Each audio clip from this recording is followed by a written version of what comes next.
Good morning students. आज हम करेंगे last lecture on Fourier series. इस लेक्चर में we shall be doing some of the articles related with the Fourier series.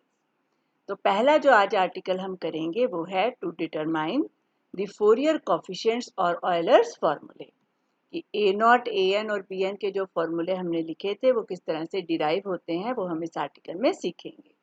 So let us do that. Okay, let Fourier series for the function f of x in the interval c to c plus 2 pi. अभी जो हम करेंगे वो है to find Fourier coefficients अगर interval कहाँ से कहाँ हो c से c plus 2 pi में, यानी इंटरवल की जो लेंथ है वो क्या हो 2 pi। तो हमें पता है फोरियर एक्सपेंशन हम क्या लिखते हैं, f of x is a naught by 2 plus summation n varying from 1 to infinity an cos nx plus bn sin nx। This is how we write अगर मेरे इंटरवल की लेंथ क्या हो 2 पाई हो। तो अब हमें फाइंड आउट करना है A naught A N and B N. तो यहाँ पर भी हम एज्यूम करके चलेंगे कि ये जो सीरीज मेरी राइट हैंड साइड पर है it is a uniformly convergent series, जैसे हमने पार्सेवल्स आइडेंटिटी में किया था कि अगर ये सीरीज यूनिफॉर्मली कन्वर्जेंट होगी तो हम पहले सम करके बाद में इंटीग्रेशन करें या फिर पहले टर्म बाय टर्म इंटीग्रेशन करके बाद में सम करें। This is one and the same. तो बिल्कुल उसी तरह से हमने करना है जैसे हमने पार्सेवल्स आइडेंटिटी को प्रूव किया था। फाइन, चलिए I need to find what is A naught, what is A N and what is B N. तो ए नॉट हमें पता है क्या होता है, व्हाट ए नॉट इज 1/पाई इंटीग्रल c से c plus 2 pi f of x dx। तो बेसिकली ए नॉट अगर मुझे निकालना है तो किसे इंटीग्रेट करना है, एफ एक्स को। So let us do that. हम इस इक्वेशन को इंटीग्रेट कर देंगे simply with respect to x. कहाँ से कहाँ तक, c से लेकर c प्लस 2 पाई। तो लेफ्ट हैंड साइड में हो जाएगा इंटीग्रल c से c plus 2 pi f of x d x. Right side पर पहली टर्म थी ए नॉट बाई 2, वो तो कांस्टेंट है तो उसको हमने इंटीग्रल के बाहर रखा। तो इसका मतलब इंटीग्रेट सिर्फ किसको करना है, 1 को।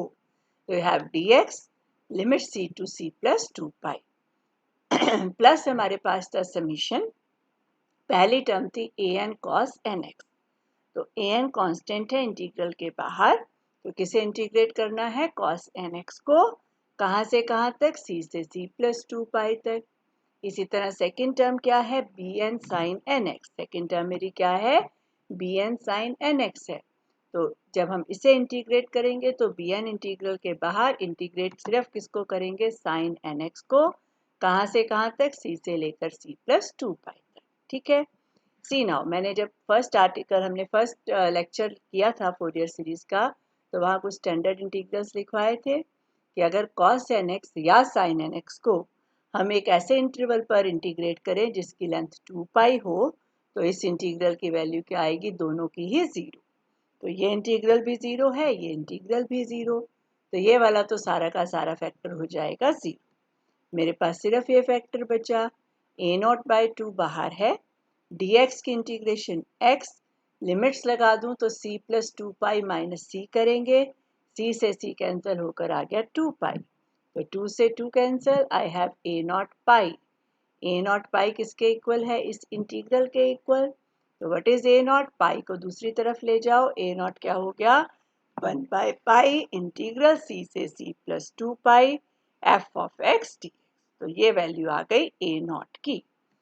अब हमें next A N find out करना है। तो यहाँ एक ध्यान रखना, जो बुक में लिखने का तरीका है स्लाइटली कंफ्यूजिंग है, वो जल्दी से आपको समझ नहीं आएगा। तो यहाँ जैसे मैंने लिखा है उसको उस तरह से समझो। ठीक है, हमें पता है ए एन में हम किसको इंटीग्रेट करते हैं, f x cos N x को इंटीग्रेट करते हैं, राइट। तो यहाँ मैं ए एन नहीं, क्योंकि एन यहाँ हमारी समीशन में यूज हो रहा है, n varying from 1 to infinity यहाँ पर यूज हो रहा है। तो what I will do is that कि मैं ए एम फाइंड आउट करूंगी। तो उसके लिए व्हाट वी शैल डू कि हम इक्वेशन को अब मल्टीप्लाई करेंगे कॉस एम एक्स से और इंटीग्रेट कर देंगे with respect to x between the limit c to c plus 2 pi. तो आपके पास बनेगा इंटीग्रल सी से c plus 2 pi f of x cos m x d x left side पर। राइट साइड पर ए नॉट बाई 2 कॉन्स्टेंट है, तो किसे इंटीग्रेट करना होगा? सिर्फ cos mx को c से c प्लस 2 पाई में, plus summation n varying from 1 to infinity an cos nx पहले से था, एक आ गया cos mx, तो मुझे इंटीग्रेट करना है cos mx cos nx dx को c से c प्लस 2 पाई में। इसी तरह प्लस में आएगा bn इंटीग्रल c से c प्लस 2 पाई, और यहाँ पर किसको इंटीग्रेट करोगे? cos mx, और bn के साथ क्या था? sin nx dx। ठीक है, अब यहाँ देखो, ये जो n है ये 1 से इन्फिनिटी वेरी कर रहा है, यानी n 1 होगा, 2 होगा, 3 होगा एंड सो ऑन। और ये इंटीग्रल्स भी मैंने आपको फर्स्ट एक्सरसाइज से पहले लिखवाए हुए हैं। क्या लिखवाया हुआ है? ये वाला तो देखो 0 ही हो गया, cos mx को इंटीग्रेट करें ऑन एन इंटरवल जिसकी लेंथ 2 पाई है, तो ये तो 0 है। फिर मैंने आपको लिखवाया हुआ है कि इंटीग्रल c से c प्लस 2 पाई cos mx cos nx dx की वैल्यू 0 होती है अगर m और n इक्वल ना हो, और पाई होती है अगर m और n क्या हो? Equal, right. और cos mx sin nx की वैल्यू हमेशा ही 0 होती है। m not equal to n के लिए मैंने बोला था, और मैंने आपको कहा था आपने m इक्वल टू n के लिए चेक करके मुझे बताना है, और भेजा था कुछ स्टूडेंट्स ने कि क्या आती है? 0। तो अगर हम इंटीग्रेट कर रहे हैं ऐसे इंटरवल पर जिसकी लेंथ 2 पाई है, एक टर्म साइन की और दूसरी कॉस की है, तो ये इंटीग्रल हमेशा ही 0 होगी। तो n वेरी कर रहा है, देखो 1 से इन्फिनिटी, वट एवर में be the value of n, ये इंटीग्रल हमेशा 0 होगा। बट ये वाला जो इंटीग्रल है n की एक वैल्यू के लिए 0 नहीं होगा। n की कौन सी वैल्यू के लिए 0 नहीं होगा? जब n किसके इक्वल हो? m के। अगर n m के इक्वल है तो ये इंटीग्रल 0 नहीं होगा।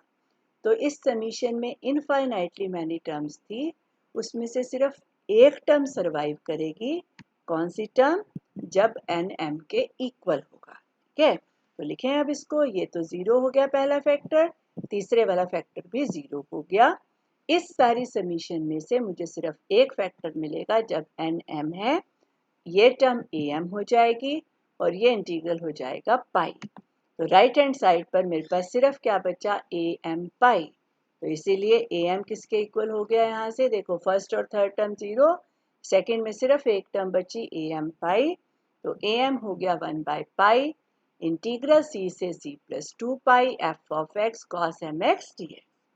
और अगर मैं m को n से रिप्लेस कर दूं तो I can write the formula for am। ठीक है, तो an 1 by pi integral c से c plus 2 pi f of x cos nx dx। तभी मैंने यहाँ पर cos nx से मल्टीप्लाई नहीं कराया, क्योंकि अगर आप cos nx से मल्टीप्लाई करेंगे तो आप जनरल केसेस तो डिस्कस ही नहीं कर रहे हैं, तो इसीलिए यहाँ पर मैंने cos mx से कराकर और उसके बाद यहाँ पर जनरलाइज किया है। चलिए नेक्स्ट, इसी तरह से सेम मैनर में हम bn फाइंड आउट करेंगे। हम bn के बजाय पहले bm कर लेते हैं।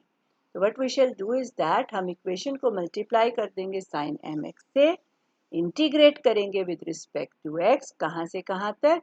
c से c प्लस 2 पाई तक। तो सेम मैनर में सारा हमने लिखना है। यहाँ पर c से c प्लस 2 पाई हो गया लेफ्ट में, f of x sin mx dx। Right side में क्या आ गया? a नॉट बाई 2 इंटीग्रल है c से c plus 2 pi sin mx dx पहली term, plus summation n varying from 1 to infinity an c से c plus 2 pi sin mx cos nx पहले से था dx, फिर प्लस bn इंटीग्रल c से c plus 2 pi, यहाँ पर sin mx और sin nx पहले से ही था dx, राइट। ये वाला इंटीग्रल 0, यहाँ पर एक टर्म sin एक cos की है, ये भी 0, और ये इंटीग्रल 0 होता है अगर m और n इक्वल नहीं है, और पाई होगा अगर m और n क्या है? इक्वल। तो यहाँ पर एक केस बचेगा जब n को हम क्या लेंगे? m, बाकी हर जगह ये इंटीग्रल भी 0 है, तो यहाँ बच जाएगी bm पाई और पहले दोनों वाले हो गए 0। तो व्हाट इज bm? पाई को दूसरी तरफ ले गए, 1 अपॉन पाई इंटीग्रल c से c plus 2 pi f of x sin mx dx। m को n से जस्ट रिप्लेस कर दो तो आपके पास रिक्वायर्ड फॉर्मूला आ जाएगा। तो इस तरह से हम a नॉट, an और bn के फॉर्मूला डिराइव करते हैं। ठीक है, नेक्स्ट एक कंडीशन है, इसका प्रूफ नहीं है, बस आपने लर्न करनी है कई बार कंपल्सरी पार्ट में पूछ लिया जाता है what are Dirichlet conditions for a Fourier series. क्या कंडीशंस हैं ये कि किसी फंक्शन को हम एज फूरियर सीरीज एक्सपैंड करते हैं प्रोवाइडेड फंक्शन हो periodic, single valued and finite. Bounded होना चाहिए, फाइनाइट का meaning it should be bounded. Second, fx has finite number of discontinuities in any one period। हमने केसेस डिस्कस किए थे, अगर एक पॉइंट पर फंक्शन डिसकंटिन्यूअस है तब भी हम उसकी फोरियर एक्सपेंशन लिखते हैं। तो finitely many points of discontinuity allowed हैं। Third, fx has at the most a finite number of points of maxima and minima। ऐसा नहीं हो कि infinitely time it is rotating like this, जैसे साइन 1/x की ग्राफ होती है तो वो इस तरह से चलती रहती है, ऊपर नीचे, तो उसमें infinitely many points of maxima and minima होते हैं विच इज नॉट अलाउड। ठीक है, तो ये 3 कंडीशंस हैं विच आर कॉल्ड डिरिक्लेस कंडीशन। एक मैंने लिखा है कि 4.8 थ्योरम जो बुक में है that is very much similar to 4.5, जो फर्स्ट थ्योरम आज हमने की है, तो उसको आप अपने आप से कर सकते हैं, एग्जैक्टली मोर और लेस सेम ही है। चलिए, now we do the last theorem जो आज हमें करनी है, वो है कि if f is bounded and integrable, किस इंटरवल पर है, -π से π, तो इस इंटरवल की लेंथ भी 2π हुई। And if an and bn are its Fourier coefficients, then summation n varying from 1 to infinity an² plus bn² converges. देखो, an और bn फोरियर कोफिशिएंट्स हैं, तो उनसे बनने वाली ये सीरीज कन्वर्जेंट है। अब थोड़ा सा रिकॉल करा दें आपको, सेकेंड ईयर में हमने किया हुआ है। यहाँ पर an² प्लस bn² एक पॉजिटिव टर्म सीरीज बनेगी क्योंकि ये नंबर्स पॉजिटिव हैं, स्क्वेयर्स का सम ले रहे हो। और पॉजिटिव टर्म सीरीज कन्वर्ज करने के लिए जो हमने सबसे पहले थर्ड चैप्टर में पढ़ा था वो ये है कि इसके partial sums they should be bounded above. अगर हम किसी पॉजिटिव टर्म सीरीज के पार्शियल सम्स को बाउंडेड अबव प्रूव कर देते हैं तो वो सीरीज क्या होती है, कन्वर्जेंट। पार्शियल सम्स का मतलब sum of first n term, जैसे एस एन से लिखते थे, याद है, s n is a1 plus a2 plus and so on plus an, sum of first n terms. तो इसी तरह से यहाँ पर भी हम sum of first m terms लिखेंगे, उसे प्रूव करेंगे कि वो बाउंडेड अबव है। अगर वो प्रूव हो गया तो ये सीरीज क्या हो जाएगी, कन्वर्जेंट। ठीक है, ये हमारा बेसिक यहाँ पर रहेगा, राइट। तो सी हियर, कहाँ से आपने स्टेप स्टार्ट करने हैं। हम ले रहे हैं फंक्शन में से, मैंने माइनस किया summation n varying from 1 to m an cos nx plus bn sin nx को। देखो, यहाँ पर n varying from 1 to infinity नहीं है, n वेरिंग फ्रॉम क्या है, 1 to m है। और f of x जब हम लिखते हैं उसमें कितनी नंबर्स ऑफ टर्म होती है, n varies from 1 to infinity, और एक टर्म क्या आती है, a0/2 भी आती है, राइट। लेकिन हमने क्या किया, फंक्शन में से सिर्फ कितनी टर्म्स का सम माइनस किया है, m टर्म्स का सम, और इस सारे की कर दी स्क्वायरिंग। जब हमने स्क्वायरिंग कर दी तो it is always greater than और equal to 0। This difference is always greater than और इक्वल टू 0। और अगर कोई फंक्शन पॉजिटिव होता है तो उसका इंटीग्रल भी क्या होता है, पॉजिटिव। तो हमने इस फंक्शन को इंटीग्रेट किया -π से π में, तो वो जो इंटीग्रल बनेगी that is also positive. Fine, अब इस इंटीग्रल को हम ओपन करेंगे। सी हियर, -π to π, इस स्क्वायर को ओपन करो, पहली टर्म बनी f² dx प्लस -π to π, इस सारी समीशन का होल स्क्वायर, ध्यान रखना है, इस सारे समीशन का होल स्क्वायर dx। तीसरी टर्म क्या बनती है, -2 टाइम्स क्या बनेगा, 2ab की टर्म बनेगी। तो दो टर्म्स यहाँ अलग करें, -2 times summation n varying from 1 to m an into f cos nx, उसको इंटीग्रेट कर रहे हो -π to π में। अगली term -2 times f into bn sin nx, उसको इंटीग्रेट कर रहे हैं -π से π में। यहाँ an और bn क्योंकि कॉन्स्टेंट्स हैं तो इंटीग्रल साइन के बाहर। इसको आपने 1-2 बार लिखने की प्रैक्टिस करनी है ताकि कोई गलती ना हो। ठीक है, सी ना, ये क्या बन गया, -π से π f cos nx dx, it is an π, क्योंकि an होता है 1/π integral -π to π f cos nx dx। तो ये वाला जो पार्ट बना ए एन पाई और ये बन जाएगा बी एन पाई। तो ये हुआ A N into A N pi और ए एन स्क्वायर पाई, ये बनेगा B N into B N pi और बी एन स्क्वायर पाई। ये तो ये टर्म बन गई। इस टर्म को एज इट इज लिखो प्लस अब हम इस स्क्वायर को ओपन करेंगे। देखो इस स्क्वायर में क्या क्या टर्म्स हैं, a1 cos x plus a2 cos 2x plus a3 cos 3x plus and so on. ये इनफाइनाइटली m टर्म्स हैं। दूसरी है b1 sin x plus b2 sin 2x plus b3 sin 3x plus and so on, ऐसी m terms. तो total इस summation में 2m terms हैं जिसका हम स्क्वायर कर रहे हैं। और आपको पता है हम स्क्वायर कैसे लिखते हैं, मान लो 3 टर्म्स का स्क्वायर करना हो a plus B plus C whole square, कैसे लिखते हो, A square plus B square plus C square, हर एक टर्म का स्क्वायर ऐड करते हैं, फिर आपके पास आते हैं दो दो के plus 2ab plus 2bc plus 2ca।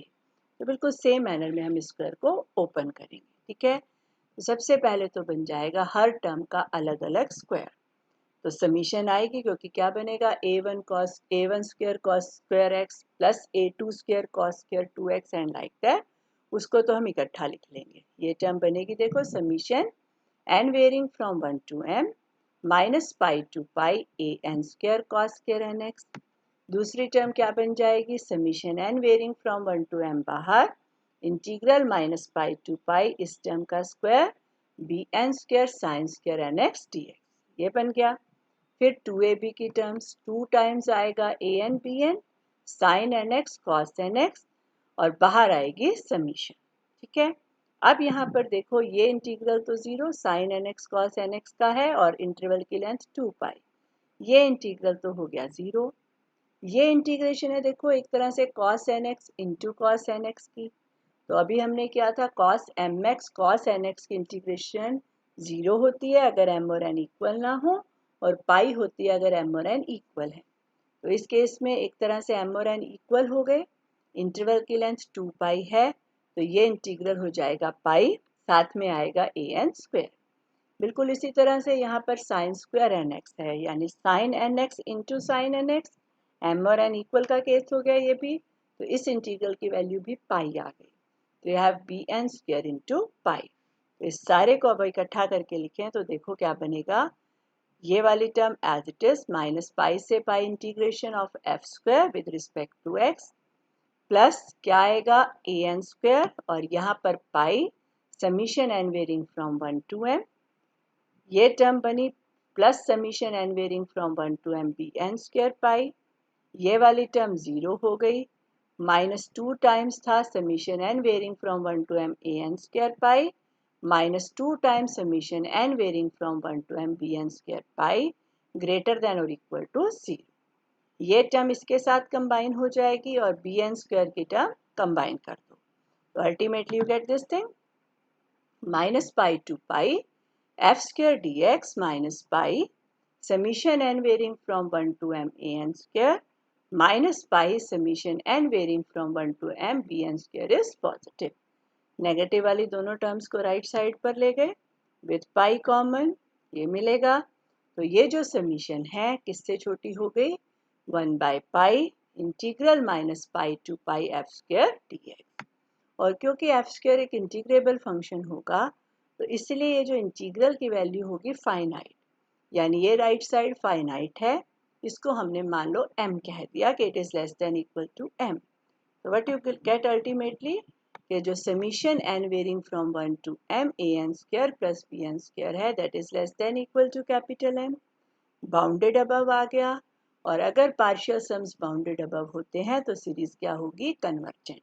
यहाँ इन्होंने लिखने का तरीका थोड़ा अलग रखा, इन्होंने कहा let us take m goes to infinity, अगर कोई भी आर्बिट्रेरी सम m से छोटा है तो कंप्लीट सम भी m से छोटा ही होगा and that proves that it is convergent. But basically अगर पार्शियल सम्स बाउंडेड अबव आ जाते हैं तो positive term series is convergent. Fine, तो ये हो गया आपका रिजल्ट।